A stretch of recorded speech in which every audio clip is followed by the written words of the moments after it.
सभी साथियों को मेरा नमस्कार। मैं आपका होस्ट और दोस्त एसके यादव एक बार फिर से हाजिर हूं इस नई वीडियो में एक नई जानकारी के साथ। दोस्तों, आज हम बात करने वाले हैं एक ग्रांट की। और यकीन मानिए, इस ग्रांट को पाना संस्थाओं के लिए काफी ज्यादा इजी हो जाता है अगर वो सही वे में इसका एप्लीकेशन कर पाती हैं। तो जो भी इस ग्रांट के लिए अहर्ताएं हैं उनका पूरा करना अनिवार्य है। लेकिन अगर इस ग्रांट को आवेदन करने से पहले थोड़ा सा इसकी बारीकियों को अगर समझ लिया जाए तो ये ग्रांट आप बहुत ही इजी वे में प्राप्त कर सकते हैं, बशर्ते आप इसकी गाइडलाइंस को ध्यान से पढ़ें, ध्यान से समझें और उसके बाद बहुत ही जो है क्वालिटी वाइज इसको आप अप्लाई करें।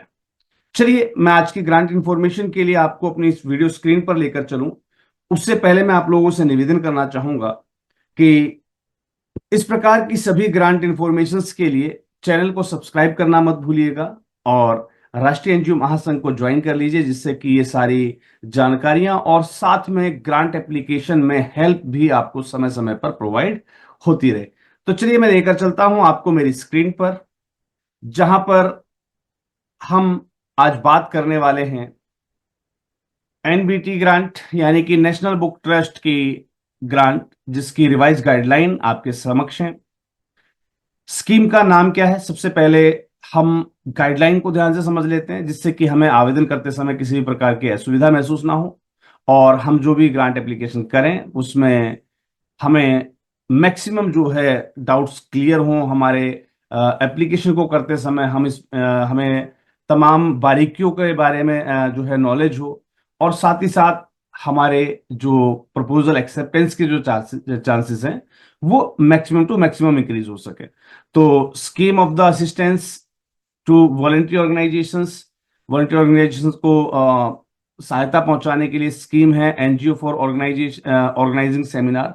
इसमें आपको सेमिनार ऑर्गेनाइज करने हैं, ट्रेनिंग कोर्स ऑर्गेनाइज करने हैं, वर्कशॉप्स ऑर्गेनाइज करनी है, जो है कन्वेंशंस ऑर्गेनाइज करने हैं, बुक फेयर ऑर्गेनाइज करने हैं या लिटरेरी जो है फेस्टिवल्स जो है आपको ऑर्गेनाइज करने हैं, connected with book promotional activities. यानी कि ये जितनी भी एक्टिविटीज आप करेंगे, चाहे वो सेमिनार हो, ट्रेनिंग कोर्सेज हो, वर्कशॉप्स हो, एनुअल कन्वर्सेशंस हो या बुक फेयर्स हो या लिटरेरी फेस्टिवल्स हो, ये सब कुछ करना है आपको बुक प्रमोशन के रिगार्डिंग, राइट?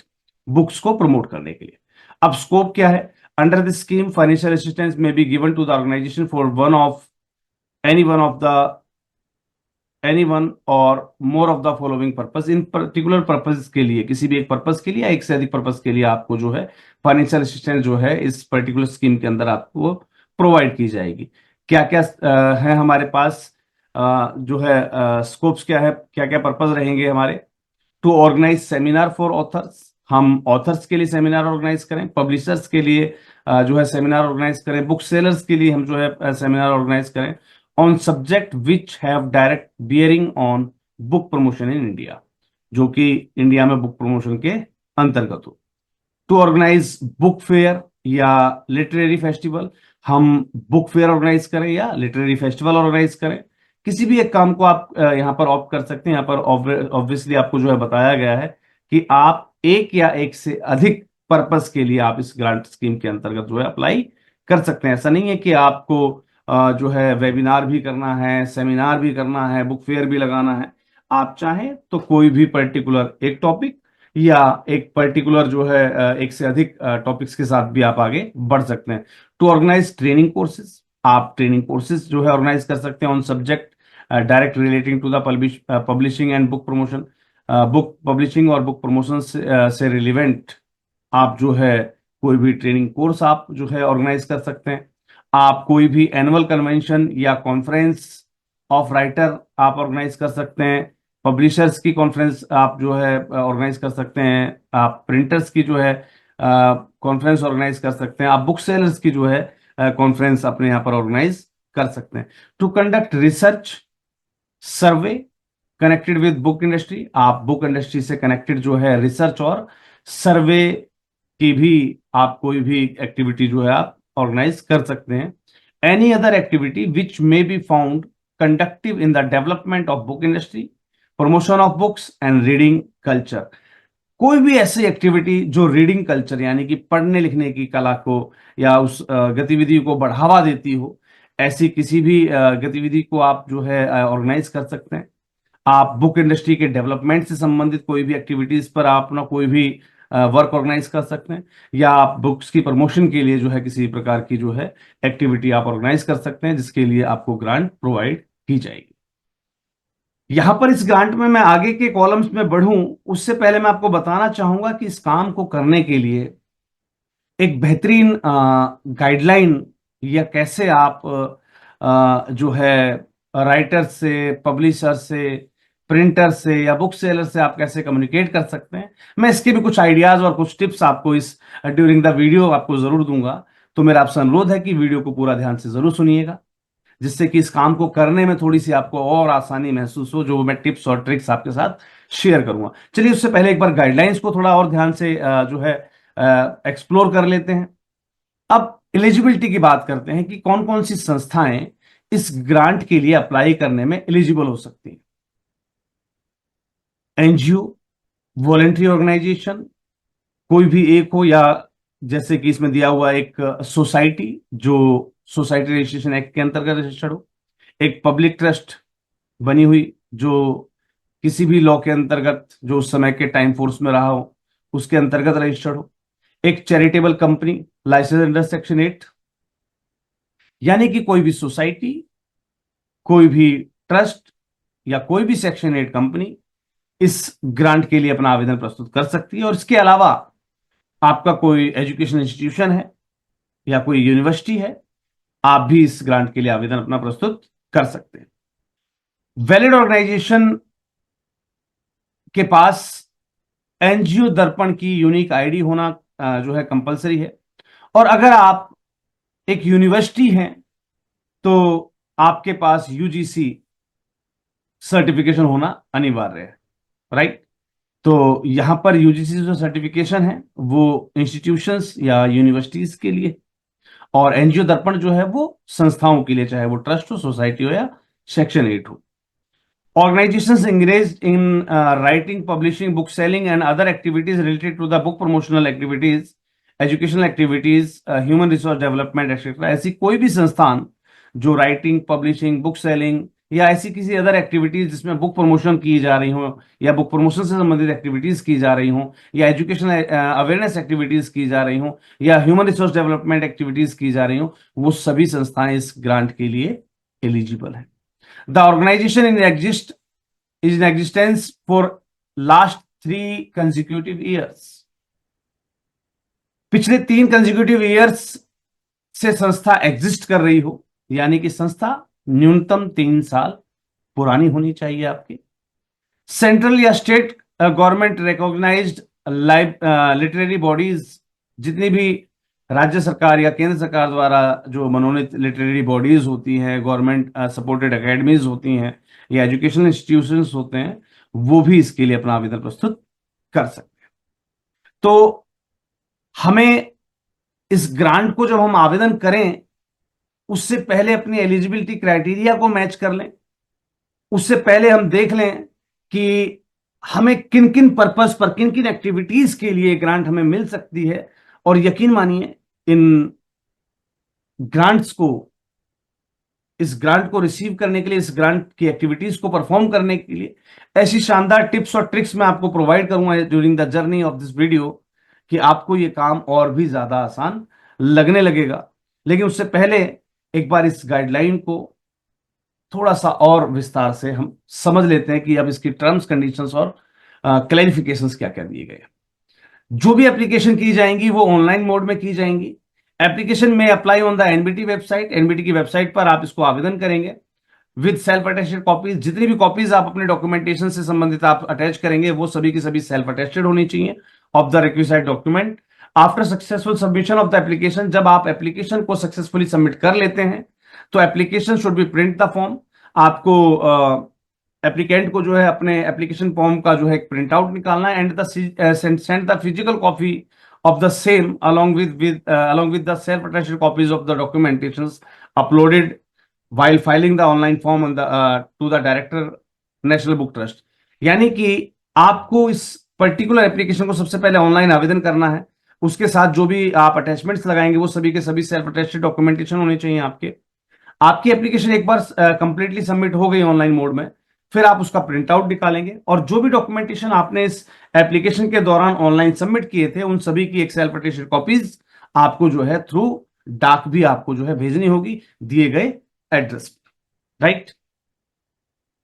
सेकंड कंडीशन क्या है? Before the amount of the grant is release, कोई भी ग्रांट का अमाउंट रिलीज करने से पहले बाय द ट्रस्ट, यानी कि ट्रस्ट का मतलब नेशनल बुक ट्रस्ट एनबीटी के द्वारा, a bond has to be executed by the applicant in respect of the grant.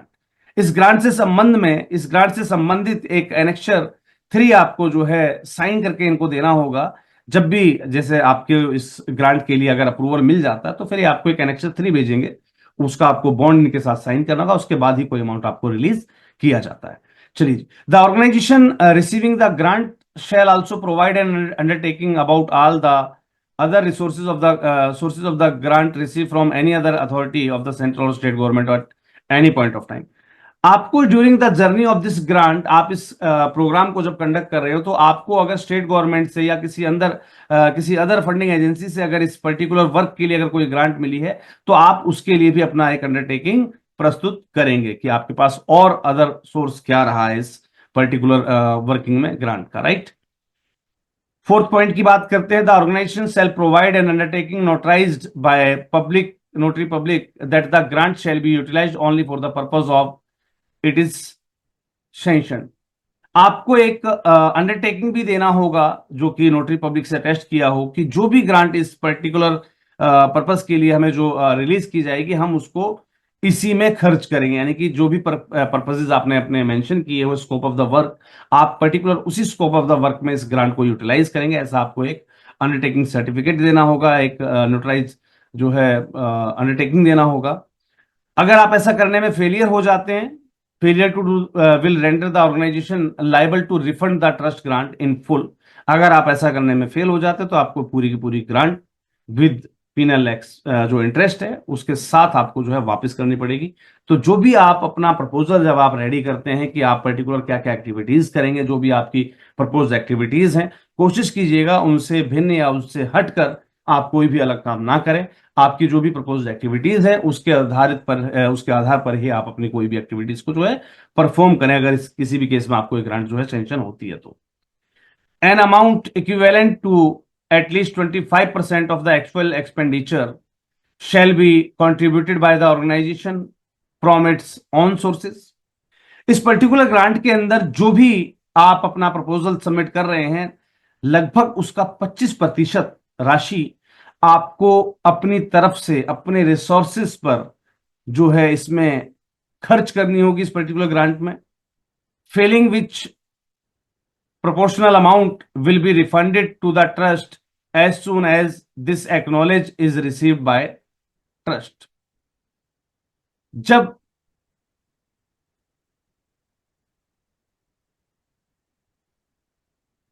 आपको इस काम को कंडक्ट कर लेना है और जब उसकी बिलिंग्स आप सबमिट करते हैं, अपनी ग्रांट जो है सैंक्शन जब आपको हो जाती है और आपकी बिलिंग्स वगैरह आप जब सबमिट कर रहे होते हैं तो ये अमाउंट भी जो है आपको रिफंड कर दिया जाता है, यानी कि अमाउंट भी आपको जो है नेशनल बुक ट्रस्ट के माध्यम से आपको जो है रिसीव हो जाएगा। लेकिन शर्त यही है कि जब इस ग्रांट की आपको सैंक्शन की इंफॉर्मेशन मिलती है तो जो भी एक्टिविटीज आपकी प्रपोज हैं उसमें से 25% एक्सपेंसेस आपको अपने बेसिस पर करने हैं। और ये 25% जो एक्सपेंसेस हैं वो अपने बेसिस पर आप कैसे बियर कर पाएंगे, मैं उससे संबंधित भी एक टिप आपको जरूर दूंगा during the journey of this video कि कैसे आप वो 25% जो एक्सपेंसेस है वो कैसे आप मैनेज कर पाएंगे अपने स्तर पर, भले ही आपके पास कोई फंडिंग सोर्स अभी है अथवा नहीं है। उसके बावजूद मैं आपको ट्रिक्स दूंगा, आपको कुछ टिप्स दूंगा कि आप ये एक्सपेंसेस भी जो है आप अपने एंड पर, अपने बेसिस पर जो है आप जो है आप बियर कर पाएंगे, राइट। इनकी व्यवस्थाएं आप कर सकते हैं बड़े इजी वे में, तो वो भी मैं आपको समझाऊंगा। चलिए, मैक्सिमम 2 प्रपोजल्स पर एनजीओ या volunteer organization per year will be accepted. किसी भी संस्था के माध्यम से कोई भी 2 प्रपोजल आप सबमिट कर सकते हैं। तो इसलिए ध्यान रखिएगा, एक बेहतरीन मौका है आपके सामने इस पर्टिकुलर ग्रांट एप्लीकेशन को आवेदन करने का। बात करते हैं अलग रूल नंबर 7 की। तो any organization in receipt of the financial assistance shall be open to on site inspection by 2 officials of the National Book Trust of India, right? So, yeah, nominated representative authorized by National Book Trust of India.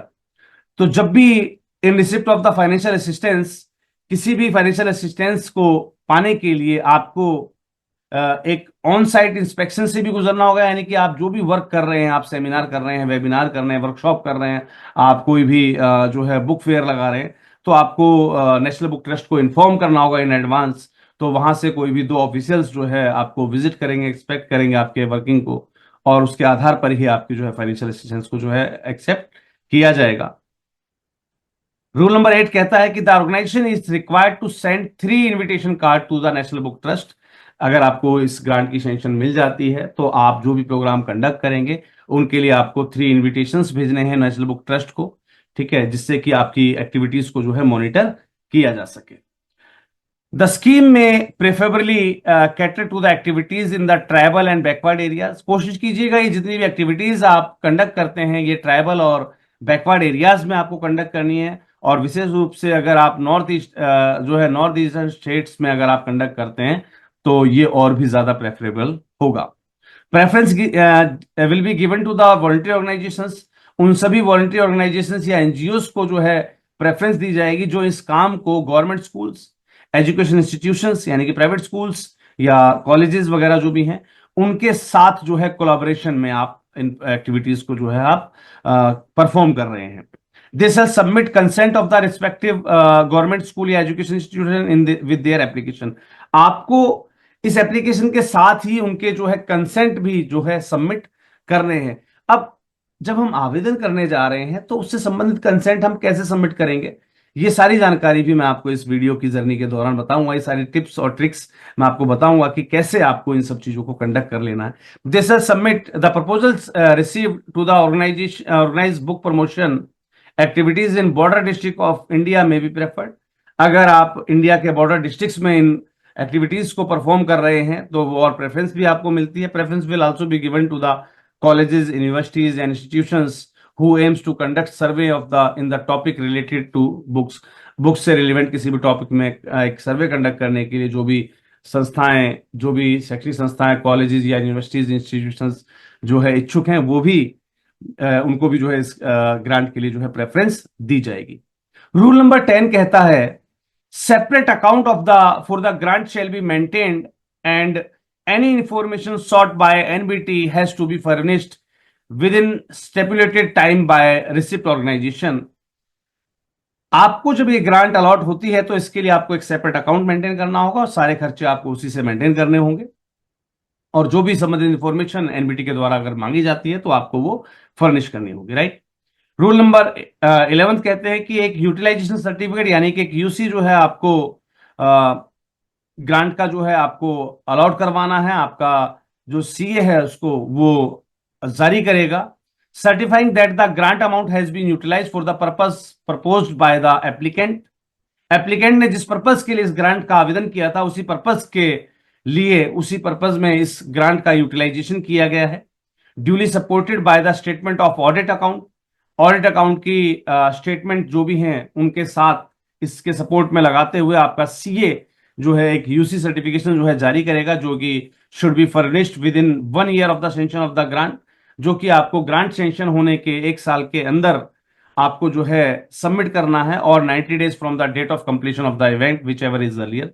यानी कि जब भी कोई event आपका complete हो जाता है उसके 90 दिनों के अंदर, या फिर ग्रांट को कंप्लीट हुए यानी कि ग्रांट आपको जो है सेंक्शन हुए जैसे ही 1 साल पूरा होता है, तो इनमें से जो भी पहले हो, यानी कि अगर आपकी ग्रांट को मिले हुए 1 साल हो गया है और आपने प्रोग्राम को जो है करते करते करते साल का एंड आ गया है, राइट, तो आप साल के एंड में यानी कि 12 महीनों के अंदर अंदर इसको जो है सबमिट करेंगे 1 ईयर, विद इन 1 ईयर।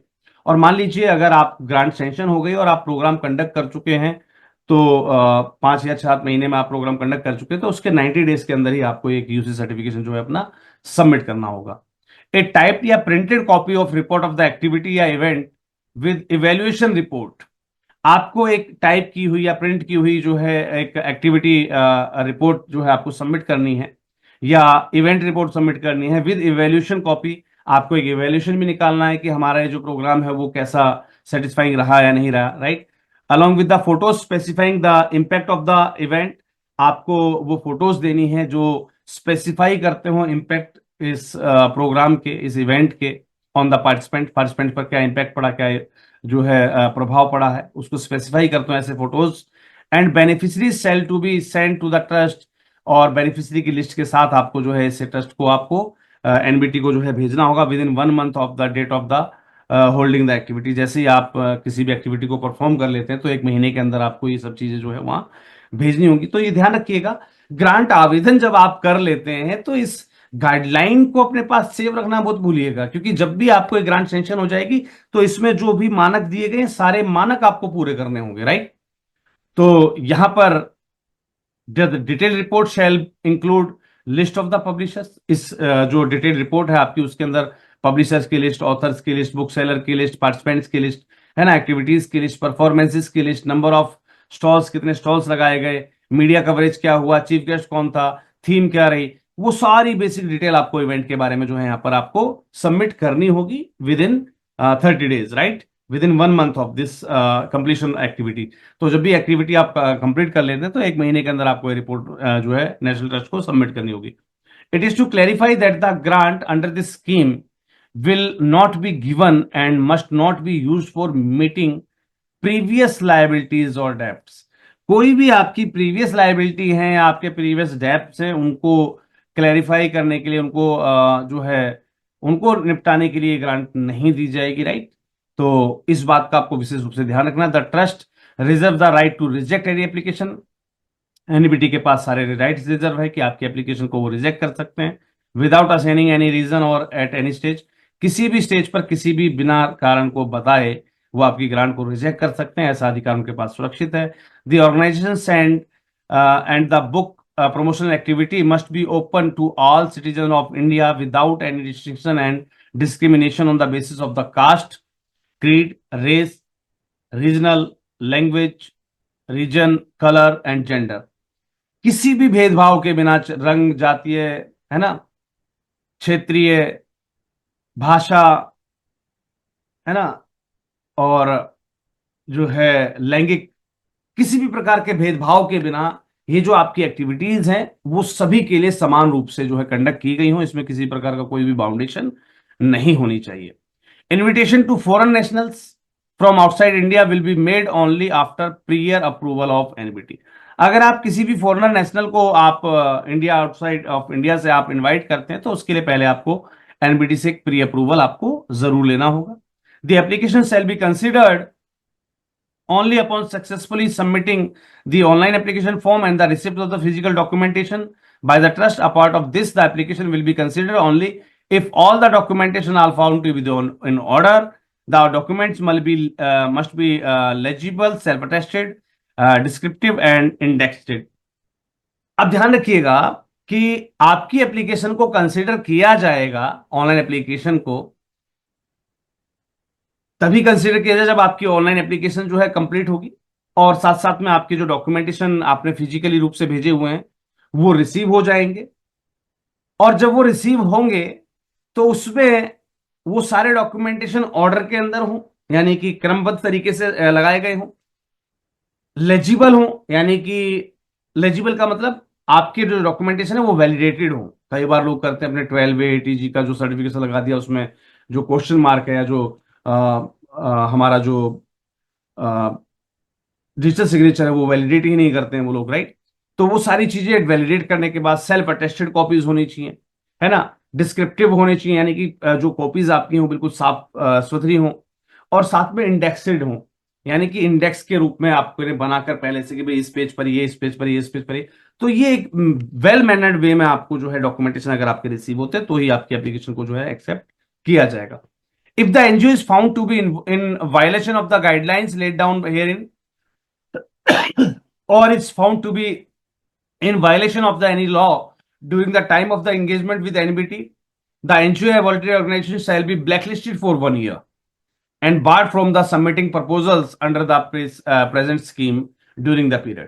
अगर आप इन नियमों को तोड़ते हुए, इनके खिलाफ जाते हुए during the course of the journey या अभी एप्लीकेशन के दौरान भी अगर आप कोई नियम या कोई झूठी जानकारी आप प्रस्तुत करते हैं, तो ऐसे में आपकी संस्था को 1 साल के लिए ब्लैकलिस्ट कर दिया जाएगा और इस ब्लैकलिस्ट पीरियड के दौरान आप कोई भी ग्रांट जो है सबमिट नहीं कर पाएंगे, राइट। तो ये थे कुछ नियम जिनका आपको विशेष रूप से ध्यान रखना है। तो यहां पर हमने 3 मुख्य चीजों की बात की कि कैसे हमें इन प्रोग्राम्स के लिए एक्टिविटीज को कंडक्ट करना है। सबसे पहले हम इसके लिए देखेंगे कि हम कोई भी ऐसी एक्टिविटीज कैसे कंडक्ट कर सकते हैं, उसके लिए हमारे पास क्या एक सुपर प्लान रहेगा। दूसरा हमने बात की यहां पर कि जो भी प्रमोशनल एक्टिविटीज हम करेंगे तो उनके लिए हमें कैसे अपनी तैयारियां करनी है, ये 25% अमाउंट हमें कैसे अपने एंड पर जो है जनरेट करना है, और कैसे हम जो है आगे की वर्किंग्स को करेंगे। तो ये सारे टिप्स और ट्रिक्स मैं आपको जरूर देने वाला हूं इस during the journey of this grant. तो ध्यान से वीडियो को सुनते रहिएगा। अब extend of assistance, the grant sanction will not exceed 75% of the total approved expenditure. जो ग्रांट सेशन सैंक्शन की गई है वो आपको जो है टोटल जो आपका एक्सपेंडिचर जो अप्रूव किया गया उसके 75% से अधिक नहीं की जाएगी। ऑल फाइनेंशियल्स, क्योंकि देखिए 25% उन्होंने आपसे खर्च करने के लिए कहा, 75% वो आपको सेंक्शन में देंगे। All application of financial assistance will be considered on merit and grant amount will be sanction for approved item of expenditures only. तो जो भी आपके एक्सपेंडिचर के आइटम्स हैं उसके बेसिस पर कि भाई आपने वो ठीक ठाक बनाए या नहीं बनाए, पता लगे कोई आप एक एक्टिविटी करें उसके लिए आपने बहुत बड़ा अमाउंट मांगा हुआ, उन सारी चीजों को एग्जामिन करते हुए आपको ग्रांट सेंक्शन की जाएगी। An approved granting and committee shall examine the extent of financial assistance. जो भी इसके एक्सटेंट हैं उनको एग्जामिन करेगी granting and committee based on their recommendations, जो भी उनके रिकमेंडेशंस होंगे, and the decision of the grant may be decided as under. तो any of the case decision of the authority या chairman shall be final and binding. चलिए जी, ध्यान रखिएगा। For a grant request up to ₹10 lakh the chairman NBT is empowered to decide. यानी कि 10 लाख तक की जो भी ग्रांट हैं उनके लिए जो एनबीटी के चेयरमैन हैं उनकी पावर रहेगी रिकमेंडेशन के लिए। And a grant requested beyond ₹10 lakhs the proposal will be referred to ministry of education for its decision. और 10 लाख से अधिक की जो आपकी ग्रांट एप्लीकेशंस रहेंगी तो उनके लिए मिनिस्ट्री ऑफ एजुकेशन के पास जो है नेक्स्ट डिसीजन जो है पेंडिंग रहेगा। It is to clarify that the approved sanction budget may be different from proposal budget. आपका जो प्रपोज बजट है उससे डिफरेंट रह सकता है आपका अप्रूव सेंक्शन बजट।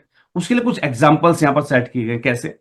ए जो पार्टी ए है यानी कि ऑर्गेनाइजेशन है, यानी कि मान लीजिए मैं हूं, A made a proposal to conduct book fair. मैंने एक प्रपोजल दिया भाई मुझे बुक फेयर कंडक्ट करना है। His propose budget is ₹1000। मान लीजिए उसका जो प्रपोज बजट है वो 1000 है। In a case where competent authority approves the entire propose budget, जब एक कंपिटेंट अथॉरिटी जो है पूरा प्रपोज बजट जो है आपका सेंक्शन करती है, the treatment of the grant will be as follow. आपका जो ट्रीटमेंट ऑफ द ग्रांट है वो कैसे फॉलो होगा?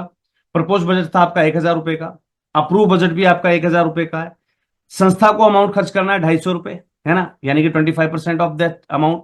और जो मैक्सिमम ग्रांट प्रोवाइडेड की जाएगी बाय एनबीटी वो रहेगी ₹750, राइट। कहने का मतलब कि 25% आपको अपनी जेब से ही खर्च करना, राइट, ऑफ ₹1000। चलिए जी, एग्जाम्पल नंबर 2 की बात करते हैं। A made a proposal to conduct a book fair, his propose budget is ₹1000, उसका propose budget ₹1000। In case where the competent authority approves a budget of the event to be ₹900। अब मान लीजिए आपने ₹1000 का बजट लगाया और ₹900 का बजट जो है एनबीटी के द्वारा पास किया गया है, तो ट्रीटमेंट उसकी कैसे फॉलोअप की जाएगी? प्रपोज बजट एक्टिविटी क्या है आपकी? ₹1000 की। अप्रूव बजट क्या रहा आपका? ₹900 का, राइट। आपको जो अमाउंट इन्फ्यूज करना है वो क्या रहेगा? आपका जो ₹900 था उसका 25%, राइट, यानी कि 225 रुपीज समथिंग वो आपको खर्च करना है, और उसका 75% यानी कि 675 रुपीज जो है वो एनबीटी के द्वारा आपको प्रोवाइड किया जाएगा। तो कहने का मतलब, अगर आपकी जो प्रपोज बजट है वो फुल में सेंक्शन किया गया हो, चाहे थोड़ा कम करके सेंक्शन किया गया हो, आपको जो भी अमाउंट सेंक्शन किया गया है उसका 25% आपको खर्च करना, उसी का 75% आपको एनबीटी प्रोवाइड करता है। तो स्क्रीनिंग ऑफ द प्रपोजल या procedure of the proceeding of the application and the decide for grant. तो स्क्रीनिंग कैसे होगी? All the proposal receive through online mode, hard copy of the by the offline mode. Online और offline copy मिलने के बाद shall be process and finalize as under a 3 member granting and committee जो है वो inspect करेगी, जो कि एक रिप्रेजेंटेटिव उसमें इंक्लूड होगा मिनिस्ट्री ऑफ एजुकेशन का। Cell scrutinise and finalise the proposal receive and suggested the amount of the grant to be release, not to be release in each case. वो अपने हिसाब से फैसला करेंगे किस केस में कितना अमाउंट रिलीज करना है, right. Based upon recommendation of the granting and committee the final decision will be taken to the competent authority of the trust. जो भी इनकी ग्रांटेड कमेटी जो है डिसीजन फाइनल करेगी, उसके बाद ये जो ट्रस्ट है उसकी कॉम्पिटेंट अथॉरिटी को जो है फाइनल डिसीजन जो है भेज दिया जाएगा। A 3 member grant and aid committee may meet as and when required during the financial year so that any urgent request of the grant in aid can be taken care of. तो ये जो 3 मेंबरों की जो committee है वो पूरे साल के दौरान कभी भी जो है बैठक कर सकती है, कभी मिल सकते हैं और कोई भी डिसीजन नया पारित कर सकते हैं। रिलीज ऑफ द ग्रांट क्या रहेगा, चलिए जी इसके बारे में समझ लेते हैं। The approved grant shall be release in 3 installments. जो भी ग्रांट अप्रूव की जाएंगी उनको 3 इंस्टॉलमेंट के अंदर जो है आपको प्रोवाइड किया जाएगा। कैसे कैसे? Release of the first installment, पहली इंस्टॉलमेंट 50% अमाउंट की होगी, shall be release upon approval of grant in aid committee. जैसे ही ग्रांट इन एड कमेटी आपका अप्रूवल कर देती है, 50% जो भी duly attested and sign bond आपका वो जो साइन होगा वो जैसे सबमिट हो जाता है, आपके एफिडेविट्स या अंडरटेकिंग सबमिट हो जाएंगे, और एक यूटिलाइजेशन सर्टिफिकेट कि भाई ये जो ग्रांट हमें सेंक्शन की गई है ये हम पर्टिकुलर उसी काम के लिए यूटिलाइज करेंगे, ऐसा एक यूटिलाइजेशन सर्टिफिकेट जैसी सीए के द्वारा आपके सबमिट कर दिया जाता है। आपको 50% का अमाउंट जो है रिलीज सॉरी कर दिया जाएगा, राइट। अब उसके बाद release of the second installment, second installment कितने की होगी? फिर से 50% अमाउंट की। अब वो 50% amount grant shall be released upon receipt of the UC of the on the letterhead of the NGO, income and expenditure statement, balance sheet, all certified by registered CA। जैसे ही आपके यूटिलाइजेशन सर्टिफिकेट यूसी हमें प्राप्त होता है NGO के letter head पर, with income and expenditure statement के साथ, बैलेंस शीट के साथ, है ना, जो कि सर्टिफाइड होगी सीए के द्वारा, और साथ ही invitation cards, original bill, expenditure incurred in the conducting of the activity, list of the participants, event report, यानी कि तमाम चीजें जो poster, pamphlet, news advertisement, clippings, event reported by the audit team of the NBT. जो भी audit team यहाँ से गई होगी आपको विजिट करने के लिए, उनकी जो रिपोर्ट सबमिट हो जाएगी, है ना। Post social impact report by the NGO, और एनजीओ के बाद जो सोशल इंपैक्ट पड़ा है समाज के ऊपर उसकी सारी रिपोर्ट्स वगैरह, जब ये सारी चीजें आप अपनी सबमिट कर देते हैं, यानी कि 50% आपको अमाउंट दिया गया, आपने पूरा 100% अमाउंट की आपने सारी एक्टिविटीज कंडक्ट कर ली, आपने ये बिलिंग्स वगैरह सबमिट कर दी, ये आपकी जैसे ही सबमिट हो जाती है तो वहां पर आपका 50% अमाउंट जो बचा हुआ अमाउंट है वो भी रिलीज कर दिया जाता है। एक एग्जाम्पल के माध्यम से समझ लेते हैं। मैंने एक बुक फेयर कंडक्ट करने के लिए जो है एक प्रपोजल लगाया। मेरा अप्रूव बजट जो है फेयर का वो 1,000 रुपये है। The release grant of the, वो रिलीज कैसे होगा? अप्रूव बजट है मेरा 1,000 रुपये का, amount to be infuse by the NGO वो 250 रुपये है, एनबीटी की तरफ से मुझे 750 रुपये मिलने हैं। तो पहली इंस्टॉलमेंट जो मुझे मिलेगी वो 375 रुपीज की मिलेगी, और सेकंड इंस्टॉलमेंट जो मुझे मिलेगी जब मैं बिल सारे सबमिट कर दूंगा, फिर से बचे हुए मेरे जो 375 रुपीज हैं वो मुझे मिल जाएंगे। अब यहां पर हम बात करें तो ध्यान से समझिएगा कि हमें कहा गया था कि आपको जो ग्रांट है वो 3 इंस्टॉलमेंट के अंदर मिलती है ना। और यहां पर हमारे साथ बात की गई कितने की? सिर्फ 2 इंस्टॉलमेंट की, इंस्टॉलमेंट 1 एंड इंस्टॉलमेंट 2। अब थर्ड इंस्टॉलमेंट कहां गई? जो आपने पहले भी एक बात हुई थी कि जैसे ही आपकी जो बिलिंग्स और बाकी सारी चीजें कंप्लीट हो जाती हैं, पूरा जो है आपकी चीज सेटल हो जाती हैं, तो उस केस में जो बचा हुआ 25% है वो भी रिफंडेबल है ना।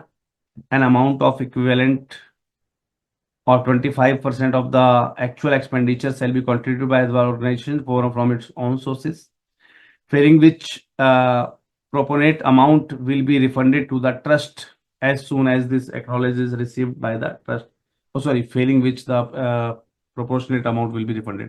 Sorry, अगर आप ये माफी चाहूंगा इसके लिए, अगर आप ये 25% अमाउंट जो है वो एक्सपेंड करने में आप फेलियर हो जाते तो उससे रिलीवेंट, यानी कि मान लीजिए आपको 1,000 रुपए की ग्रांट मिली है और उसमें 250 रुपये आपको खर्च करने थे, 750 रुपये आपको वहां से मिले हैं, तो आपने अगर मान लीजिए खर्चा किया है कुल 800 रुपए का, तो यानी कि आप अपने वाला जो अमाउंट है उसको खर्च करने में फेल हो गए हैं 250 रुपीज को। तो 800 रुपए का 25% कितना होता है वो अमाउंट आपको जो है उनको रिफंड कर देना होगा मिले हुए 750 रुपए में, राइट। तो उस लाइन का कुछ ऐसा मतलब रहा है, तो मैं माफी चाहूंगा जो है मिस इंफॉर्मेशन के लिए कि जो मुझसे गलती हुई बीच में। सो यहाँ पर जो है आपको जो 750 रुपए का अमाउंट है वो 2 किस्तों में मिल जाता है। थर्ड किस्तों के बारे में या तीसरी इंस्टॉलमेंट के बारे में उन्होंने कोई जिक्र यहाँ पर नहीं किया, हालांकि ऊपर थर्ड इंस्टॉलमेंट यहाँ पर दी गई है। चलिए आगे बढ़ते हैं। Procedure for submission of the application, आपको दी गई साइट पर जो है एप्लीकेशन सबमिट करनी है। एप्लीकेशन सबमिट करने के बाद ऑनलाइन एप्लीकेशन फॉर्म को जो है प्रिंट आउट लेना है और अपने एनक्लोजर्स के साथ इसको जो है दिए गए एड्रेस पर शेयर कर देना है। So, अब यहाँ पर जब आपकी ऑनलाइन एप्लीकेशन सबमिट हो जाएगी, फिजिकल डॉक्यूमेंटेशन की रिसिप्ट वहां पर पहुंच जाएंगी, उसके बाद आपकी एप्लीकेशन को कंसीडर किया जाएगा। और तभी कंसीडर किया जाएगा जब आपके डॉक्यूमेंटेशन एलिजिबल होंगे, सेल्फ अटेस्टेड होंगे, डिस्क्रिप्टिव होंगे और इंडेक्सेड होंगे। अब डॉक्यूमेंटेशन क्या क्या लगाने, इस बात को भी समझ लेते हैं। चलिए ध्यान दीजिएगा। पैन कार्ड एनजीओ का, ID proof of the authorise signatory, authorise signatory का आईडी प्रूफ भी आपको सबमिट करना है। Photograph of the authorise signatory, आपको ऑथराइज सिग्नेचरी का फोटोग्राफ भी सबमिट करना है। Signature of the authorise signatory,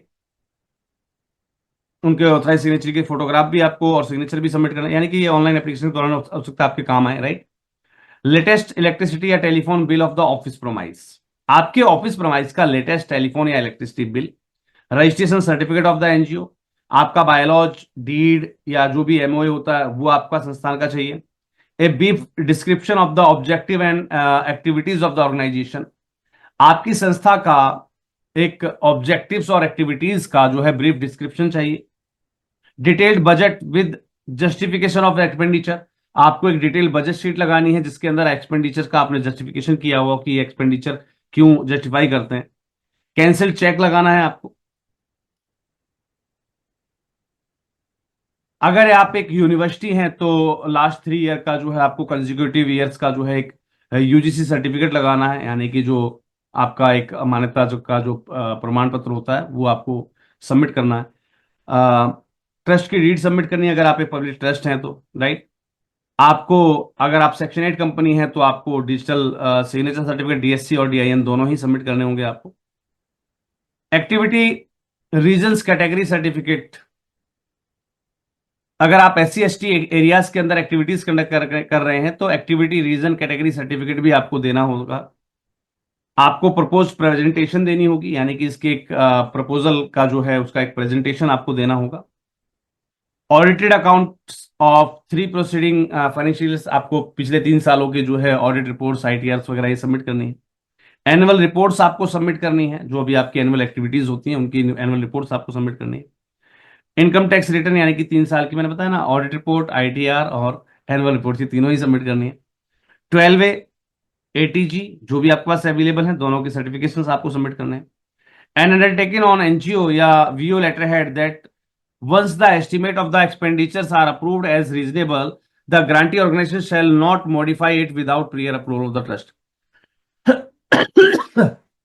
अपने लेटर हेड पर एक एप्लीकेशन देनी है, एक जो है अंडरटेकिंग देनी है कि जो भी एस्टिमेटेड अमाउंट एक्सपेंडिचर का हमारे पास हमारा जो अप्रूव हो जाता है तो हम ग्रांटी ऑर्गेनाइजेशन जो है उसमें किसी प्रकार का प्रपोजल में कोई भी चेंज अब नहीं करेंगे, राइट। ऐसा नहीं है कि हमने सर प्रपोजल दिया था 1,000 रुपए का दिया था उसके हिसाब से हमारी एक्टिविटी ऐसी ऐसी थी, आपने 900 का पास किया है तो हम जो है एक्टिविटीज को चेंज कर देते हैं, इसको मॉडिफाई कर लेंगे, नहीं। ऐसा नहीं, उनको बिना अप्रूवल के आप मॉडिफाई नहीं करेंगे। आपको नीति आयोग की जो सर्टिफिकेशन है उसकी सेल्फ अटेस्टेड कॉपी चाहिए। Constitution of the board management, board management का आपका कॉन्स्टिट्यूशन क्या है वो आपको देना है, राइट। इसे अगर मैं जनरल भाषा में कहूँ, सेक्शन 8 वाली भाषा में कहूँ, तो जो एओए होता है, आर्टिकल ऑफ एसोसिएशन होता है जो आपका, वो कॉन्स्टिट्यूशन जो होता है बोर्ड मैनेजमेंट का, वो आपको देना है। And undertaking of the stamp paper of 100 rupees, एक 100 रुपए के स्टाम्प पेपर पे आपको जो है अंडरटेकिंग देनी है, जो कि नोटरी पब्लिक द्वारा अटेस्ट की गई हो, that the organisation is not blacklisted by any government authority, किसी भी गवर्नमेंट अथॉरिटी के द्वारा जो है संस्था ब्लैकलिस्टेड नहीं है, या कोई जो है लीगल एलिगेशन जो है फेस नहीं कर रही है, और जिस पर्पस के लिए ग्रांट अप्लाई की गई उसी पर्पस में के लिए जो है ग्रांट को यूटिलाइज किया जाएगा, ये चीज उसमें भी, उस लाइन्स में भी मेंशन की गई हो। तो ये आपके ऊपर जो है फॉर्मेलिटीज जो लागू होती हैं वो ये सभी हैं, और ये डॉक्यूमेंटेशन आपको सबमिट करने हैं। ग्रांट एप्लीकेशन के लिए लास्ट डेट जो है वो 31 अगस्त है। रिवाइज ग्रांट एप्लीकेशन है, ध्यान दीजिएगा यहाँ पर रिवाइज गाइडलाइन है, तो 31 के बाद डेट बढ़ेगी, इस बात की उम्मीद तो बिल्कुल भूल जाइएगा। चलिए, अब यहां पर बात करते हैं हम टर्म्स कंडीशन एंड क्लैरिफिकेशंस की, यानी कि जो एनेक्चर 1 है वो रहेगा आपका क्या, ये आपको टर्म्स कंडीशंस का जो है आपको टीएनसी साइन करना होगा एनेक्चर 1 के रूप में। तो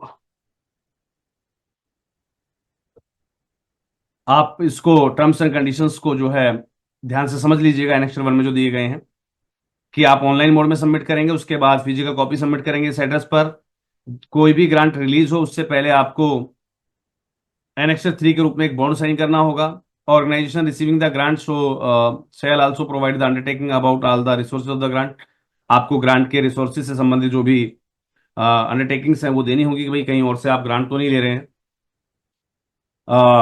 नोटरी पब्लिक के द्वारा नोटराइज आपको यूटिलाइजेशन एक जो है आपको अंडरटेकिंग देना होगा कि भाई आपको जो ग्रांट दी गई है वो केवल उसी पर्पस के लिए दी जाएगी जो यूज की जाएगी, जो कि जिसके लिए वो सैंक्शन किया गया। अगर उसमें हम फेल होते हैं तो सारा अमाउंट जो है हमें लौटाना होगा, और अपने सोर्सेज से आपको 25% जो है आपको खर्च करना है, जो कि अगर उसमें आप फेल होते हैं तो आपको जो है वो जो कंपेटेंट अमाउंट है वो आपको जो प्रोपोर्शनेट अमाउंट है वो आपको रिफंड करना होगा, राइट। दो एक्स मेरे ख्याल से वो सेम जो कंडीशंस थी वो रिवाइज कंडीशंस, यानी कि जो कंडीशंस थी इनको रिवाइज करके ऊपर दिए दिया गया, तो वही कंडीशन है जो यहाँ पर हम ऑलरेडी पढ़ चुके हैं। ये सारी कंडीशंस वही हैं, सिर्फ वो नीचे से रिवाइज करके ऊपर मेंशन की गई हैं। तो आई थिंक सो ये सारी ग्रांट इंफॉर्मेशन आपको जो है क्लियर हो गई होगी, कि 31/8 से पहले आप अपना आवेदन जरूर से प्रस्तुत कर दीजिएगा।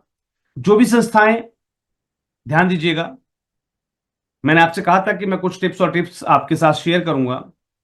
इस प्रकार की एक्टिविटीज करने के लिए दो तीन चीजें आपके बहुत सहायक हो सकती हैं। प्राइवेट स्कूल्स में जाइएगा, उनके पास डिफरेंट प्रकार के जो पब्लिशर्स आते रहते हैं, तो आप वहां से उनके कॉन्टेक्ट्स आप डिस्क्लोज कर सकते हैं, ले सकते हैं। तमाम बुक स्टॉल्स जो होते हैं उनसे आप पब्लिशर्स के कॉन्टेक्ट नंबर ले सकते हैं, कि भाई हम आपके लिए एक जो है एक मीटिंग, एक सेमिनार, एक वेबिनार आयोजित करने जा रहे हैं, इसमें काफी सारे स्कूल वाले पार्टिसिपेट करेंगे, तो आपको अपनी बुक्स को प्रमोट करने का मौका मिलेगा। तो वो एक स्पॉन्सरशिप अमाउंट भी आपको ऑफर करेंगे बकायदा, तो 25% आप वहां से कवर अप कर सकते हैं। तो मैंने आपको कुछ हिंट्स दे दिए हैं कि भाई कैसे आप एक्टिविटीज को कंफर्म करेंगे। सेमिनार कीजिए, वेबिनार कीजिए, आप बुक स्टॉल लगवाइए, ठीक है।